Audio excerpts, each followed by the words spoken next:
روزانہ 5 وقت پڑھی جانے والی نماز میں غلطیاں برسوں تک جاری رہتی ہیں اور سیکھ نہیں پاتا بندہ. تو زندگی میں ایک بار حج فرض ہوتا ہے، وہ بھی صاحب استطاعت پر، جس کے شرائط پائے جائیں. تو اب وہ کتنی غلطیاں کرتا ہوگا اور کیا کیا کرتا ہوگا. نہ سیکھنے کا رجحان ہے، نہ تربیت لینے کا. جو خاص رجحان سب کا نہیں ہوتا. تربیت بھی ہے تو اس میں موٹی موٹی باتیں، اس نے میدان عرفات اس تاریخ کو جانا ہے، مینا میں اتنی نمازیں پڑھنی ہے، اس تاریخ کو جانا. یہ بس چند باتیں ہوں تو اس سے یہ سمجھتا ہے کہ بس یہ حج کا میرا جدول ہے، میرا حج ہو گیا. اس میں کم از کم بندہ سیکھ کر اپنے طور پر تو مطمئن ہو کر جائے. سیکھنے کے حوالے سے کم از کم یہ کہ رفیق الحرم ہے، نہ پڑھی ہو تو پڑھ لیا، اب وہاں پڑھیں گے جا کر. تو شروع سفر یہاں سے ہوگا، پڑھیں گے وہاں جا کر. اہم سفر ہے، مقدس سفر ہے. ذوق و شوق ہو، رقت ہو. ہوائی جہاز جب فضا میں ہموار ہو جائے تو پھر بھلے آپ نیتیں کر لیں، اور اعلان بھی ہوگا وہاں. ہوائی جہاز میں حج فلائٹ میں اعلان ہوتا ہے. عمرے والے بھی زیادہ ہوتے ہیں نا، تو میں نے نوٹ کیا کہ اعلان ہوتا ہے کہ احرام کی نیت کر لو. کپڑے احرام کے پہلے سے باندھنے ہوں گے، چادریں لپیٹ لو. چادریں ذرا وہ اچھی کوالٹی ہونی چاہیے، کہ جو مطلب ایسی باریک باریک ہوتی ہیں کہ بعض بار رانے چمک رہی تھی، دوسرا دیکھے تو گناہگار، اور اپنی نماز بھی نہ ہو. اگر ران چمک رہی ہے تو نماز تو ہوگی نہیں نا. ستر فرض ہے نماز میں چھپانا. تو یہ حالت وہاں بھی ہوتی ہے. پھر احرام کی چادر یوں اتر جاتی ہے تو ناف کے نیچے کا حصہ کچھ کھلا رہ جاتا ہے، یہ بھی دوسروں کے سامنے کھولنا حرام ہوتا ہے. اور اپنا بھی اکیلے میں بھی بلا ضرورت ستر کھولنا یہ جائز نہیں. ہاں، یہ بھی گناہ ہے. اور پھر دوسروں کو وہاں نظر کرنا یہ بھی گناہ ہے. یہ مسائل بھی ہو رہے ہوتے ہیں، کہیں رانیں کھلی ہوتی ہیں، کہیں گھٹنے کھلے ہوتے ہیں. تو یہ سارا احرام میں ہوتا ہے. کائے کو ہوتا ہے احرام میں؟ آپ پریکٹس کرو. یہ پنجاب میں، بنگلہ دیش میں، مختلف علاقوں میں تہبند کا رواج ہے.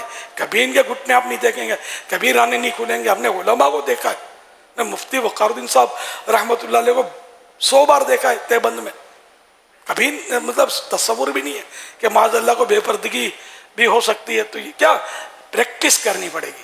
آپ بولو گے پہلی بار جا کر وہاں باندھیں گے، بولیں گے یار ایک سرا یہاں جا رہا ہے، ایک چھیڑا وہاں جا رہا ہے، اور یار یہ تو یوں تو اپنے کو تو آتا نہیں ہے. چلنے کی پریکٹس کریں. پٹا اگر باندھنا ہے جس میں کچھ بیلٹ میں چیزیں رکھنی ہیں تو وہ بھی ذرا اچھی کوالٹی کا ہو. میں نے جو نوٹ کیا وہ نائلون کے اچھے ہوتے ہیں، ریگزین وغیرہ کے ٹوٹ پھوٹ جاتے ہیں. اور یہاں جو ابھرا ہوا ہوتا ہے نا، یہ حصہ اس میں پاسپورٹ وغیرہ رقم یہ رہ جاتی ہے. اور سامنے ہوگا تو کٹنے کا چانس کم ہوگا، پیچھے ہوگا تو ہو سکتا ہے کوئی.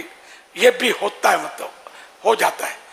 اللہ پاک رحم کرے. تو وہ چور جو ہے نا ہر جگہ یہ پہنچ جاتے ہیں، معاذ اللہ پکڑے بھی جاتے ہیں. بعض اوقات طواف پہ بھی وہ گڑبڑ کر دیتے ہیں، نکال لیتے ہیں ریال وغیرہ. طواف میں یہ ہوتا ہے کہ بعض لوگ دل آزاریاں بھی کر رہے ہوتے ہیں. تو دھکا مارا کوئی نہیں مارا، اندھا ہے دیکھتا نہیں ہے، ہٹ رستہ دے.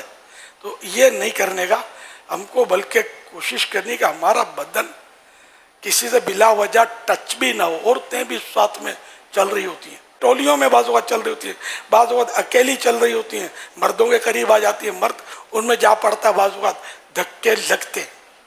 تو اس میں اپنے آپ کو سنبھالنا. تو یوں جتنا ہو سکے اپنے آپ کو سمیٹ کر چلے کہ میری وجہ سے کسی کو، اپنے کو بھلے کوئی اگر کوئی دھکا ٹھڈا لگ جاتا ہے نو پرابلم.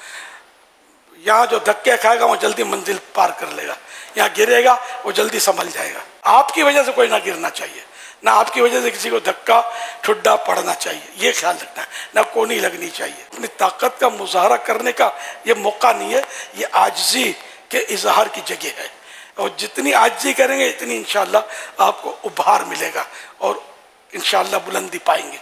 پھر یعنی بڑا آدمی تھک جاتا ہے. سفر جو ان میں بڑا چیم ہو جاتا ہے. صحیح بات ہے، اتنی مشقت کبھی زندگی میں کی نہیں ہوتی ہے. اب مسجد میں جاتے ہیں تو پھر اسکوٹر پر 4 قدم پر مسجد ہے، 12 قدم پر تو کار. میلوں پہلے وہاں راستے روک دیے جاتے ہیں. اس لیے یہاں پریکٹس ہونی چاہیے پیدل چلنے کی، ورنہ وہاں روزانہ کئی کلومیٹر پیدل چلنا پڑتا ہے. خود مسجد نبوی شریف، مسجد الحرام شریف اتنی توسیع ہو گئی ہے کہ مسجد الحرام شریف میں بھی داخل ہونے کے بعد کعبہ شریف کی طرف جانے کے لیے آپ کو چلنا پڑے گا، اور ٹائم لگے گا اس میں.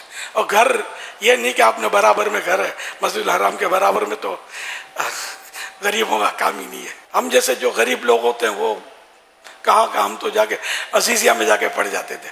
عزیزیہ پتہ نہیں کتنے میل دور ہے، تو ٹیکسی وغیرہ میں آنا، مطلب دور تھوڑا کشادہ جگہ ملتی ہے اور کرایہ بھی کم ہوتا ہے، لیکن ظاہر ہے کہ اس کو بھی سچکانا پڑے، اس کو یہ کیسے کرے.